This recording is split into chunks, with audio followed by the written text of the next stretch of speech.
वैशाख मास कथा अध्याय 7। जय श्री कृष्ण। राधे राधे। कर्म का फल व्यक्ति को उसी तरह ढूंढ निकालता है जैसे कि कोई बछड़ा हजारों गायों के बीच अपनी माँ को ढूंढ लेता है। इसीलिए सदैव अच्छे कर्म करो। इससे पहले का अध्याय सुनने के लिए और अपना आशीर्वाद और प्यार देने के लिए आप सभी का बहुत बहुत धन्यवाद। आज आप सुनेंगे वैशाख मास महात्म्य का 7वां अध्याय और उससे पहले आप सुनेंगे एक ऐसे राजा की कहानी जो अपने ही शरीर का मांस खाकर अपना पेट भरा करता था। ऐसा कैसे संभव हुआ, यह जानने के लिए आज की इस कहानी को आप बहुत ही धैर्य और ध्यान के साथ सुनिए। यह कहानी है श्री राम राज्य की। जब भगवान राम अयोध्या पर शासन किया करते थे अर्थात राज्य किया करते थे, एक बार भगवान श्री राम महर्षि अगस्त से मिलने के लिए उनके आश्रम पर पहुँचे। वहां पहुंचकर प्रभु श्री राम ने मुनि अगस्त को प्रणाम किया। भगवान श्री राम बोले, मुनि श्रेष्ठ, मैं दशरथ का पुत्र श्री राम आपको प्रणाम करने के लिए सेवा में उपस्थित हुआ हूँ। आप अपनी साम्य दृष्टि से मेरी ओर देखिए। इतना कहकर उन्होंने बारंबार मुनि के चरणों में प्रणाम किया और कहा कि हे भगवान, मैं शंभूक नामक शूद्र का वध करके आपके दर्शन करने की इच्छा से यहाँ आया हूँ। कहिए आपके शिष्य कुशल से है ना? इस वन में कोई उपद्रव तो नहीं है? अगस्त जी बोले, रघु श्रेष्ठ, आपका स्वागत है। जगत वन सनातन परमेश्वर आपके दर्शन से आज मैं इन मुनियों सहित पवित्र हो गया। आपके लिए यह अर्घ प्रस्तुत है, इसे स्वीकार करें। आप अपने अनेकों उत्तम गुणों के कारण सदा सबके समान पात्र हैं। मेरे हृदय में तो आप सदा ही विराजमान रहते हैं, अतः मेरे परम पूज्य हैं। आपने अपने धर्म से ब्राह्मण के मरे हुए बालक को जला दिया। भगवान, आज रात को आप यहाँ मेरे पास ही रहिए। महामते, कल सवेरे आप पुष्पक विमान से अयोध्या को लौट जाइएगा। स्वामी, यह आभूषण विश्वकर्मा का बनाया हुआ है। यह दिव्य आभरण और आपके दिव्य रूप और तेज से जगमगा रहा है। राजन, आप इसे स्वीकार करके मेरे पे कृपा कीजिए, क्योंकि प्राप्त हुई वस्तु का पुनः दान कर देने से महान फल की प्राप्ति बताई गई है। श्री राम ने कहा कि हे ब्राह्मण, आपका दिया हुआ दान मेरे लिए तो बहुत निंदा की बात होगी। क्षत्रिय जानबूझकर ब्राह्मण का दिया हुआ दान कैसे ले सकता है? यह बात आप मुझे बताइए। किसी आपत्ति के कारण मुझे कष्ट हो ऐसी बात भी नहीं है, फिर दान कैसे लूं? इसे लेकर मुझे केवल दोष का भागी होना पड़ेगा, इसमें बिल्कुल भी संदेह नहीं है। तब अगस्त जी बोले, श्री राम, प्राचीन सतयुग में जब अधिकांश मनुष्य ब्राह्मण ही थे, तब समस्त प्रजा राजा से हीन थी। एक दिन सारी प्रजा पुराण पुरुष ब्रह्मा जी के पास राजा प्राप्त करने की इच्छा से गई और कहने लगी कि हे लोकेश्वर, जैसे देवताओं के राजा देवाधिदेव इंद्र हैं, उसी प्रकार हमारे कल्याण के लिए भी इस समय एक ऐसा राजा नियुक्त कीजिए जिसे पूजा और भेंट देकर सब लोग पृथ्वी का उपभोग कर सके। तब देवताओं में श्रेष्ठ ब्रह्मा जी ने इंद्र सहित समस्त लोकपालों को बुलाकर कहा कि तुम सब लोग अपने अपने तेज का अंश यहाँ एकत्रित करो। तभी सब लोकपालों ने मिलकर 4 भाग दिए। वह भाग अक्षय था, उससे अक्षय राजा की उत्पत्ति हुई। लोकपालों के उस अंश को ब्रह्मा जी ने मनुष्यों के लिए एकत्रित किया। उसी से राजा का प्रादुर्भाव हुआ, जो प्रजा के हित साधन में कुशल होता है। इंद्र के भाग से राजा सपर अपना आदेश चलाता है। वरुण के अंश से समस्त देहधारियों का पोषण करता है। कुबेर के अंश से वह याचकों को धन देता है। और राजा में जो यमराज जी का अंश है, उसके द्वारा वह अपनी प्रजा को दंड देता है। रघु श्रेष्ठ उसी इंद्र के भाग से आप भी मनुष्यों के राजा हुए हैं, इसीलिए प्रभु मेरा उद्धार करने के लिए ये आभूषण ग्रहण कीजिए। पुलसत्य जी कहते हैं, राजन तब श्री रघुनाथ जी ने महात्मा अगस्त के हाथ से वह दिव्य आभूषण ले लिया, जो बहुत ही विचित्र था और सूर्य की तरह चमक रहा था। उसे लेकर वे बहुत देर तक उसे निहारते रहे, बार बार विचार करने लगे कि ऐसे रत्न तो मैंने विभीषण की लंका में भी नहीं देखे। इस प्रकार मन ही मन सोच विचार करने के बाद श्री राम जी ने महर्षि अगस्त से उस दिव्य आभूषण की प्राप्ति का वृतांत पूछना आरंभ किया। भगवान श्री राम बोले कि हे ब्राह्मण, यह रत्न तो बड़ा अद्भुत है, राजाओं के लिए भी ये अलभ्य ही है।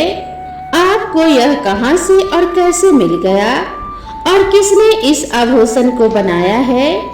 तब अगस्त जी कहने लगे कि हे रघुनंदन, पहले त्रेता युग में एक बहुत विशाल वन था। उसका व्यास 100 योजन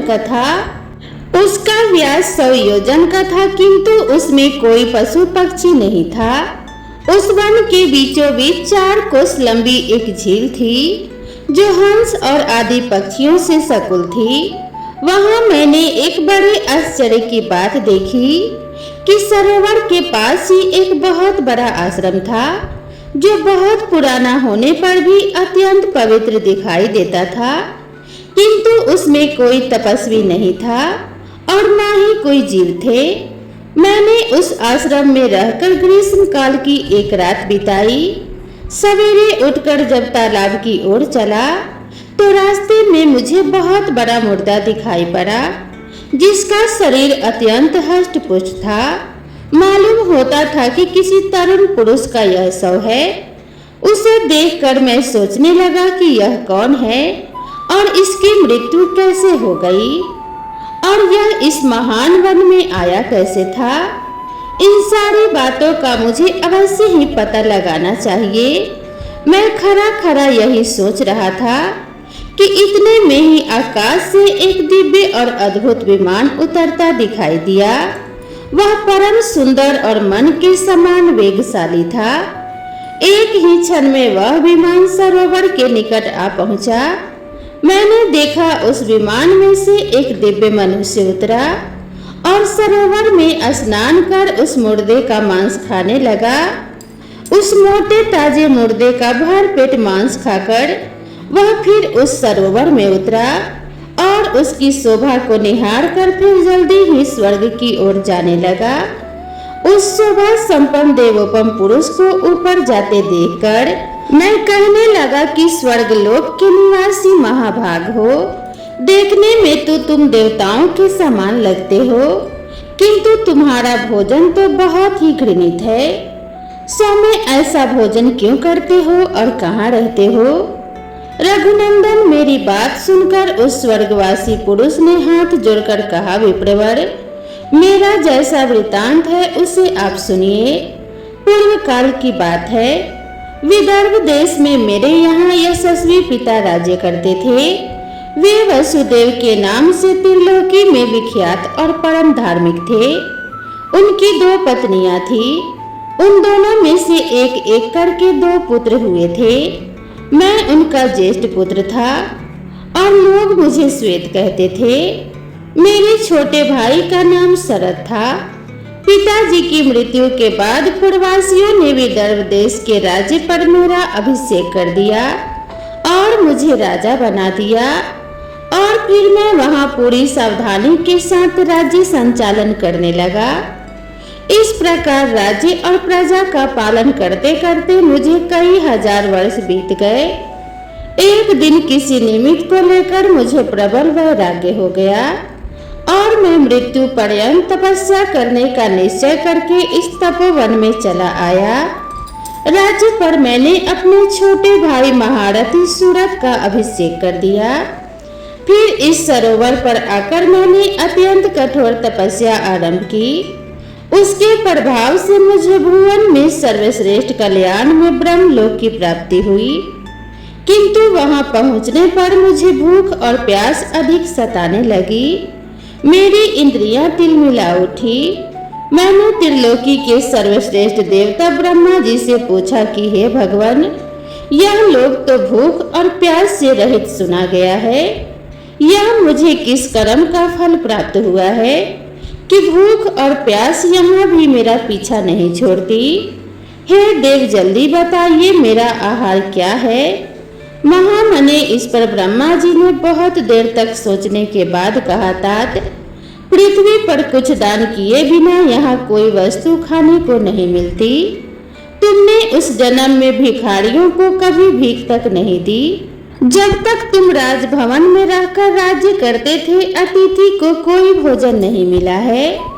इसीलिए यहाँ रहते हुए भी तुम्हें भूख और प्यास का कष्ट भोगना पड़ता है। तुमने अपने द्वार से अतिथियों को भूखा लौटाया है, भिखारियों को कभी भीख नहीं दी, भूखे और प्यासे को कभी भोजन नहीं दिया। इसीलिए तुम्हें भूख और प्यास का कष्ट सहना पड़ रहा है। राजन, तरह तरह के आहार से जिसको तुमने भली भांति पुष्ट किया था, वह तुम्हारा उत्तम शरीर यहाँ पड़ा हुआ है। अब उसी का मांस खाओ, उसी से तुम्हारी तृप्ति होगी। ब्रह्मा जी के ऐसा कहने पर मैंने पुनः उनसे निवेदन किया कि प्रभु, अपने शरीर का भक्षण कर लेने पर भी मेरे लिए दूसरा कोई आहार नहीं रह जाता है जिससे इस शरीर की भूख मिट सके और जो कभी चुकने वाला ना हो। ऐसा कोई भोजन मुझे देने की कृपा कीजिए। तब ब्रह्मा जी ने कहा, तुम्हारा शरीर ही अक्षय बना दिया गया है, उसे प्रतिदिन खाकर तुम तृप्ति का अनुभव करते रहोगे। इस प्रकार अपने ही शरीर का मांस खाते खाते जब तुम्हारे 100 वर्ष पूरे हो जाएंगे, उस समय तुम्हारे विशाल और दुर्गम तपोवन में महर्षि अगस्त पधारेंगे। उनके आने पर ही तुम इस संकट से छूट पाओगे। राजर्षि वे इंद्र सहित संपूर्ण देवताओं और असुरों का भी उद्धार करने में समर्थ हैं। फिर तुम्हारे इस घृणित आहार को छुड़ाना उनके लिए कौन सी बड़ी बात है। भगवान ब्रह्मा जी के ऐसे कथन सुनकर मैं अपने शरीर के मांस का ग्रहण भोजन करने लगा। विप्रवर यह कभी नष्ट नहीं होता और इससे मेरी पूरी तरह तृप्ति भी हो जाती है और मेरा पेट भी भर जाता है। ना जाने कब वे मुनि इस वन में आकर मुझे दर्शन देंगे। यही सोचते हुए मुझे 100 वर्ष बिल्कुल निश्चित बात है। राजा श्वेत का यह कथन सुनकर और उनके उस घृणित आहार पर नजर डालकर मैंने कहा, अच्छा तो तुम्हारे सौभाग्य से मैं आ गया। अब निसंदेह तुम्हारा मैं उद्धार करूंगा। तब वे मुझे पहचान कर दंडवत मेरे सामने प्रणाम करते हुए पृथ्वी पर गिर गए। यह देखकर मैंने उन्हें उठा लिया और कहा, बताओ मैं तुम्हारा कौन सा उपकार करूं। राजा बोले, ब्राह्मण, इस घृणित भोजन से और जिस पाप के कारण मुझे यह प्राप्त हुआ है, उससे मेरा आज आप उद्धार कीजिए, जिससे मुझे अक्षय लोक की प्राप्ति हो सके। ब्राह्मण से अपने उद्धार के लिए मैं यह दिव्य आभूषण आपको भेंट करता हूँ। इसे लेकर आप मुझ पर कृपा कीजिए। रघुनंदन उस स्वर्गवासी राजा की यह दुख भरी बातें सुनकर उसके उद्धार की दृष्टि से ही वो दान मैंने स्वीकार किया, लोभवश स्वीकार नहीं किया था। उस आभूषण को लेकर जैसे ही मैंने अपने हाथ पर रखा, उसी समय उनका वह मुर्दा शरीर अदृश्य हो गया। फिर मेरी आज्ञा लेकर वे राजर्षि बड़ी प्रसन्नता के साथ विमान द्वारा ब्रह्मलोक को चले गए। इंद्र के समान तेजस्वी राजर्षि ने ही मुझे यह सुंदर आभूषण दिया था और इसे देकर वे पाप से मुक्त हो गए। तो एक बार प्रेम से बोलिए जय श्री राम। तो यह थी आज की कहानी। चलिए अब आगे सुनते हैं आज का अध्याय। आज सुनिए धर्म वर्ण की कथा, कलयुग की अवस्था का वर्णन, धर्म वर्ण और पितरों का संवाद और वैशाख की अमावस्या की श्रेष्ठता का, वैशाख मास की अक्षय तृतीया और द्वादशी की महत्ता, द्वादशी के पुण्य दान से एक कुतिया के उद्धार की कथा। मिथिलापति ने पूछा कि हे ब्राह्मण, इस वैशाख मास में कौन कौन सी तिथियां पुण्यदायिनी हैं? कृपया करके बताइए। अब श्रुत देव जी बोले, सूर्य के मेष राशि में स्थित होने पर वैशाख मास में 300 तिथियां पुण्यदायिनी हो जाती हैं। एकादशी में किया हुआ पुण्य कोटि गुना हो जाता है। उसमें स्नान, दान, तपस्या, होम, देव पूजा, पुण्य कर्म और कथा का श्रवण किया जाए तो वह तत्काल मुक्ति देने वाला हो जाता है। जो रोग आदि से ग्रस्त और दरिद्रता से पीड़ित हो, वह मनुष्य इस कथा को सुनकर धन्य हो जाता है। वैशाख मास में मन से सेवन करने योग्य है, क्योंकि वह समय उत्तम गुणों से युक्त है। दरिद्र, धनाढ्य, पंगु, अंधा, नपुंसक, विधवा, साधारण स्त्री, पुरुष, बालक, युवा, वृद्ध तथा रोग से पीड़ित मनुष्य ही क्यों न हो, वैशाख मास का धर्म सभी के लिए अत्यंत सुख देने वाला है। परम पुण्यम विशाख मास में जब सूर्य मेष राशि में स्थित हो, तब पाप नाशनी अमावस्या कोटि गया के समान फल देने वाली हो जाती है। राजन, जब धरती पर राजर्षि सावर्णी का शासन था, उस समय 30वें कलयुग के अंत में सभी धर्मों का लोप हो चुका था। उसी समय अनर्थ देश में धर्मवरन नाम से विख्यात एक ब्राह्मण थे। मुनिवर धर्मवरन ने उस कलयुग में किसी समय महात्मा मुनियों के सत्र याग में सम्मिलित होने के लिए पुष्कर क्षेत्र की यात्रा की। वहां कुछ व्रतधारी महर्षियों ने कलयुग की प्रशंसा करते हुए कहा कि सतयुग में भगवान विष्णु को संतुष्ट करने वाला जो पुण्य 1 वर्ष में साध्य है, वही त्रेता में 1 मास में और द्वापर में 15 दिनों में साध्य होता है। किंतु कलयुग में भगवान विष्णु का स्मरण कर लेने मात्र से ही 10 गुना पुण्य प्राप्त हो जाता है। कलयुग में बहुत थोड़ा सा पुण्य भी कोटि गुना होता है। जो एक बार भी भगवान का नाम लेकर दया दान करता है, वह दुर्भिक्ष में अर्थात अकाल में अन्न दान देता है। वह निश्चय ही ऊर्ध्वलोक में गमन करता है। यह सुनकर देव ऋषि नारद हंसते हुए उन्मत्त के समान रट करने लगे। सभासदों ने पूछा, नारद जी क्या बात है? तब बुद्धिमान नारद जी ने हंसते हुए उन सभी को उत्तर दिया कि नारायण नारायण, आप लोगों का कहना सत्य है। इसमें संदेह नहीं है कि कलयुग में स्वल्प कर्म से भी महान पुण्य का साधन किया जाता है। कलेश का नाश करने वाले भगवान के सब स्मरण मात्र से ही प्रसन्न हो जाते हैं। फिर भी मैं आप लोगों से यह कहता हूँ कि कलयुग में यह 2 बातें दुर्घट है। शिष्य इंद्रिय का निग्रह और जीवा को वश में रखना। यह दोनों कार्य जो भी सिद्ध कर ले, वही नारायण स्वरूप है। इसीलिए कलयुग में आपको यहाँ नहीं ठहरना चाहिए। नारद जी की बात सुनकर उत्तम व्रत का पालन करने वाले महर्षि सहसा यज्ञ को समाप्त करके सुखपूर्वक चले गए। धर्मवरन ने भी वह बात सुनकर भूलोक को त्याग देने का विचार किया। उन्होंने ब्रह्मचर्य व्रत का धारण करके दंड और कमंडल हाथ में ले लिया और जटावल्कलधारी होकर कलयुग के अनाचर पुरुषों को देखने के लिए घर छोड़कर चल दिए। उनके मन में बड़ा विस्मय हो रहा था। उन्होंने देखा प्रायः मनुष्य पापाचार में प्रवृत्त होकर बड़े भयंकर और दुष्ट हो गए हैं। ब्राह्मण पाखंडी हो गए हैं। शूद्र संन्यास धारण करते हैं। पत्नी अपने पति से द्वेष रखती है। शिष्य गुरु से वैर करता है। सेवक स्वामी के और पुत्र पिता के घात में लगा हुआ है। ब्राह्मण शूद्रवत और गौएं बकरियों के समान हो गई है। वेदों में केवल गाथा की प्रधानता रह गई है। शुभ कर्म साधारण लौकिक कृतियों के समान ही रह गए हैं। इनके प्रति किसी की भी महत्व बुद्धि नहीं है।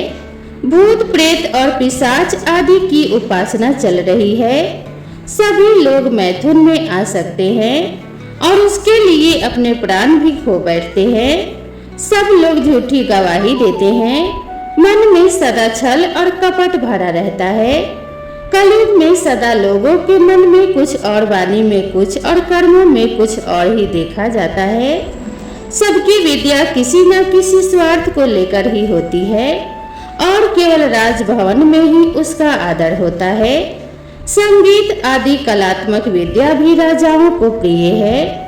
कलयुग में अधर्म मनुष्य पूजे जाते हैं और श्रेष्ठ पुरुषों की अवहेलना होती है। कलयुग में वेदों के विद्वान ब्राह्मण दरिद्र होते हैं। लोगों में प्रायः भगवान की भक्ति नहीं होती। पुण्य क्षेत्र में पाखंड अधिक बढ़ जाता है। शूद्र लोग जटाधारी तपस्वी बनकर धर्म की व्याख्या करते हैं। सभी मनुष्य अल्पायु, दयाहीन और तामसिक होते हैं। कलयुग में प्रायः सभी धर्म के व्याख्याता बन जाते हैं और दूसरों से कुछ लेने में ही उत्सव मनाते हैं। अपनी पूजा कराना चाहते हैं और व्यर्थ ही दूसरों की निंदा भी करते हैं। अपने घर आने पर सभी अपने स्वामी की चर्चा में तत्पर रहते हैं। कलयुग में लोग साधुओं को नहीं जानते, पापियों को ही बहुत आदर देते हैं। दुराग्रह लोग इतने दुराग्रह होते हैं कि साधु पुरुषों के एक दोष का भी ढिढोरा पीटते हैं और पाप आत्माओं के दोष समूहों को भी गुण बतलाकर उनका गुणगान करते हैं। कलयुग में गुणहीन मनुष्य दूसरों के गुण न देखकर उनके दोष ही ग्रहण करते हैं। जैसे पानी में रहने वाला जोग प्राणियों के रक्त को पीता है, जल को नहीं पीता, उसी प्रकार जोग के धर्म से संयुक्त होकर मनुष्य दूसरे का रक्त चूसते हैं। औषधियां शक्तिहीन होती हैं, ऋतुओं में उलटफेर हो जाता है, सभी राष्ट्रों में अकाल पड़ता है, कन्या योग्य समय में संतान उत्पत्ति नहीं करती। लोग नट और नर्तक की विद्याओं से विशेष प्रेम करते हैं। जो वेद वेदांत की विद्याओं में तत्पर और अधिक गुणवान है, उन्हें अज्ञानी मनुष्य सेवा की दृष्टि से देखते हैं। वे सबके सब भ्रष्ट होते हैं। कलयुग में प्रायः लोग श्राद्ध कर्म का भी त्याग कर देते हैं, वैदिक कर्मों को छोड़ बैठते हैं। प्रायः जीवा पर भगवान विष्णु के नाम कभी नहीं आते। लोग श्रृंगार रस में अधिक आनंद का अनुभव करते हैं और उसी के गीत गाया करते हैं।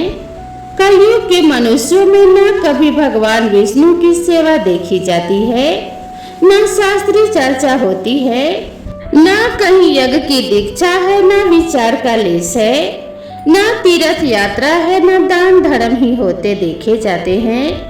ये कितने आश्चर्य की बात है। उन सबको देखकर धर्मवर्ण को बड़ा भय लगा।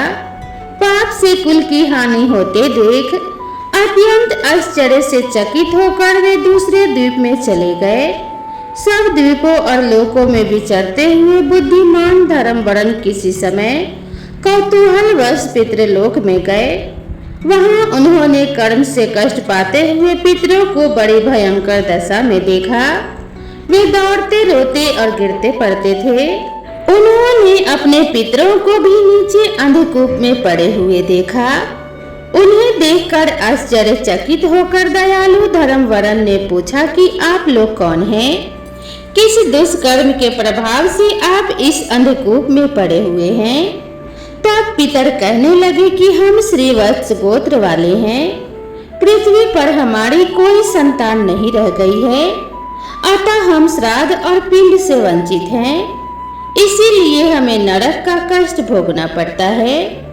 संतानहीन दुरात्मा का अंधकूप में पतन होता है।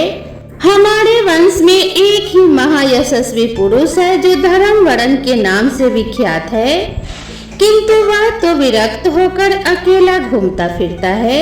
उसने गृहस्थ धर्म को स्वीकार ही नहीं किया है। वह एक ही तंतु हमारे कुल में बचा हुआ है। उसकी भी आयु छीन हो जाने पर हम लोग अंधकूप में गिर पड़ेंगे, जहाँ से निकलना फिर बड़ा कठिन होगा। इसीलिए तुम पृथ्वी पर जाकर धर्मवरण को समझाओ। हम लोग दया के पात्र हैं। हमारे वचनों से उसे यह बताओ कि हमारी वंश रूपा दुर्वा को काल रूपी नरक हर दिन खा रहा है। क्रमशः सारे वंश का नाश हो गया है, तुम ही बचे हो। जब तुम भी मर जाओगे तब संतान परंपरा न होने के कारण तुम्हें भी अंधकूप में गिरना पड़ेगा। इसीलिए गृहस्थ धर्म को ही स्वीकार करके संतान की वृद्धि करो। इससे हमारी और तुम्हारी दोनों की ऊर्ध्व गति होगी। अगर एक भी पुत्र वैशाख, माघ या कार्तिक मास में हमारे उद्देश्य से स्नान, श्राद्ध और दान करेगा तो उससे हम लोगों की ऊर्ध्व गति होगी और इस नरक से उद्धार भी हो जाएगा। अगर एक भी पुत्र भगवान विष्णु का भक्त हो जाए, एक भी एकादशी का व्रत रखने लगे, या फिर यदि एक भी भगवान विष्णु की पाप नाशक कथा को सुन ले तो उसकी 100 बीती हुई पीढ़ियों और 100 आने वाली पीढ़ियों का उद्धार हो जाता है। वे पीढ़ियां पाप से ढकी होने पर भी नरक का दर्शन नहीं करती।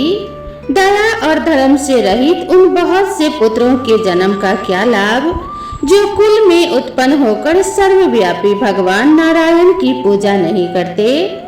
इस प्रकार प्रिय वचनों द्वारा धर्म वर्ण को समझाकर तुम उसे विरक्ति पूर्ण ब्रह्मचर्य आश्रम से गृहस्थ आश्रम में प्रवेश करने की सलाह दो।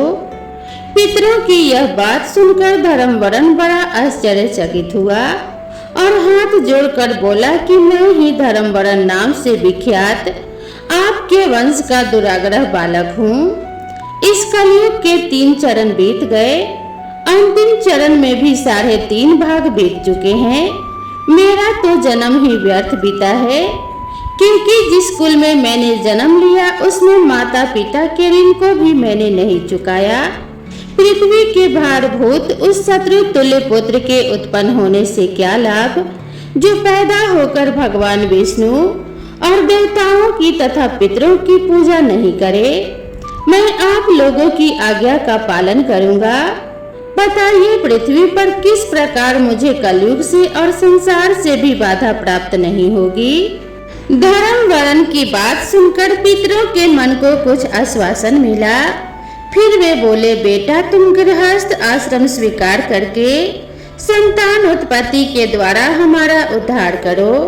जो भगवान विष्णु की कथा में अनुरक्त होते निरंतर श्री हरि का स्मरण करते और सदाचार के पालन में तत्पर रहते हैं, उन्हें कलयुग बाधा नहीं पहुंचाता।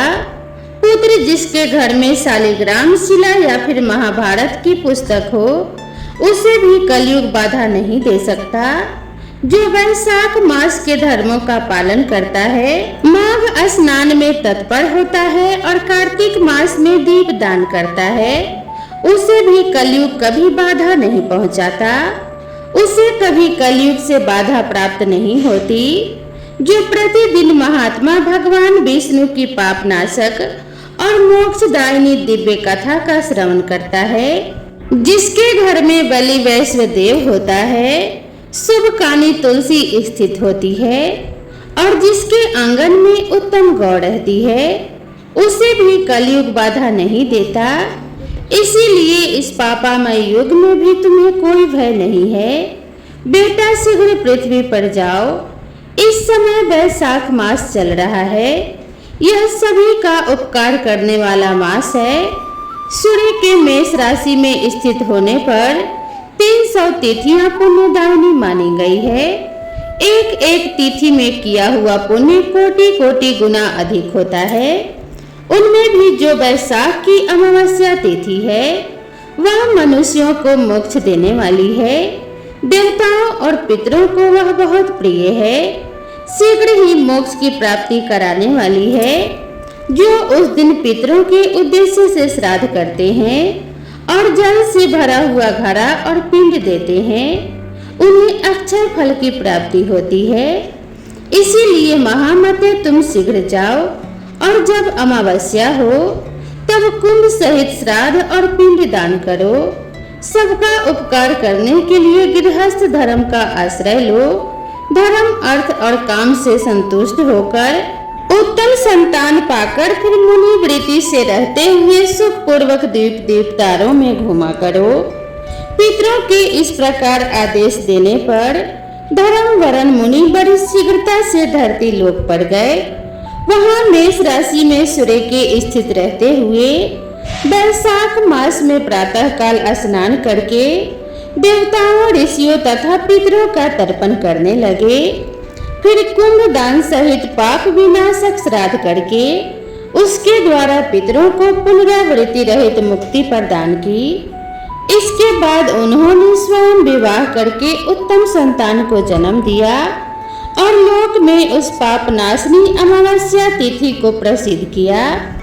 इसके बाद वे भक्ति पूर्वक भगवान की आराधना करने के लिए हर्ष के साथ गंधमादन पर्वत पर चले गए। हरे कृष्णा, राधे राधे। आज के अध्याय में बस इतना ही। इसके आगे का वृतांत आप अगले अध्याय में सुनिएगा। तो दोस्तों, आप सभी को यह अध्याय और यह वीडियो कैसी लगी कृपया कमेंट करके जरूर बताएं।